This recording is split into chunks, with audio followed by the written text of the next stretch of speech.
एक परी ने एक लड़की को सोने और चांदी के पहाड़ पर लौटने को कहा। उसके शरीर से जितने भी सोने के सिक्के चिपक गए वे सब इनाम के रूप में उसे दे दिए गए। कुछ ही देर में लड़की का पूरा शरीर सोने के सिक्कों से भर गया। फिर उसने परी को धन्यवाद कहा और घर की ओर चल पड़ी। थोड़ी दूर जाने पर उसे एक छोटा सा कुत्ता मिला जिसके पूरे शरीर पर मोती जड़े हुए थे। कुत्ते ने खुशी खुशी उसे मोतियों की एक सुंदर माला भेंट की। लड़की आगे बढ़ी तो उसे प्यास लगी। तभी उसके सामने एक कुआं प्रकट हुआ जिसके पास साफ और ठंडा पानी रखा था। उसने पानी पीकर अपनी प्यास बुझाई। आगे चलते हुए उसे एक तंदूर मिला। तंदूर ने प्रेम से उसे स्वादिष्ट केक और ताजी रोटियां दी। कुछ दूर एक अंगूर की बेल मिली जिस पर रसीले अंगूर लदे थे और पास में शुद्ध अंगूर के रस के 2 मटके रखे थे। लड़की ने स्वाद लेकर भोजन किया और रस पीकर अपनी प्यास बुझाई। फिर एक नाशपाती के पेड़ ने भी उसे ढेर सारी मीठी नाशपातियां भेंट की। लड़की को इतना स्नेह और सम्मान इसलिए मिला क्योंकि कुछ दिन पहले उसकी सौतेली माँ ने उसकी भलाई और मेहनत के बावजूद उसे घर से निकाल दिया था। बेचारी लड़की बिना किसी मंजिल के भटक रही थी। रास्ते में उसने देखा कि एक नाशपाती का पेड़ बेतरतीब बढ़ गया है। वह पेड़ पर चढ़ी और उसकी सूखी शाखाएं काटकर उसे सुंदर बना दिया। आगे उसे एक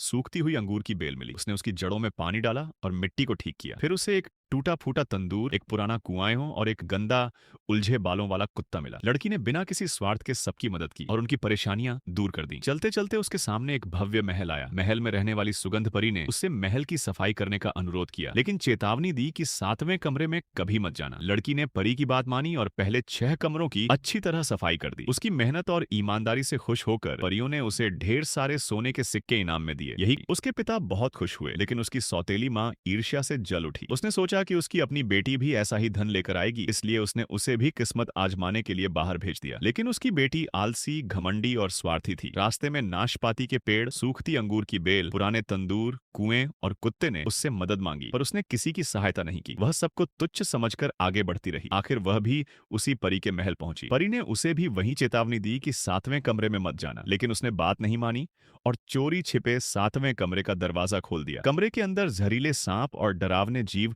भरे हुए थे। उन्होंने उस पर हमला कर दिया। वह घायल होकर घबराई हुई महल से भाग निकली। वापसी के रास्ते में उसने मोतियों से सजे उसी कुत्ते को देखा और उसके मोती छीनने की कोशिश की लेकिन कुत्ता उसके पीछे दौड़ पड़ा। प्यास लगने पर जब वह कुएं पर पहुंची तो पानी नीचे चला गया। भूख लगने पर उसने तंदूर से रोटी लेने की कोशिश की लेकिन उसमें से तेज आग की लपटें निकलने लगी। अंगूर तोड़ने गई तो बेल ने अपनी लताओं से उसे पीटना शुरू कर दिया। नाशपाती के पेड़ ने भी उसे एक फल तक नहीं लेने दिया। आखिरकार वह अपमानित और खाली हाथ घर लौट आई। उसकी माँ गुस्से से आग बबूला हो गई। शर्म के मारे दोनों माँ बेटी ने वह घर छोड़ दिया और हमेशा के लिए वहां से चली गईं।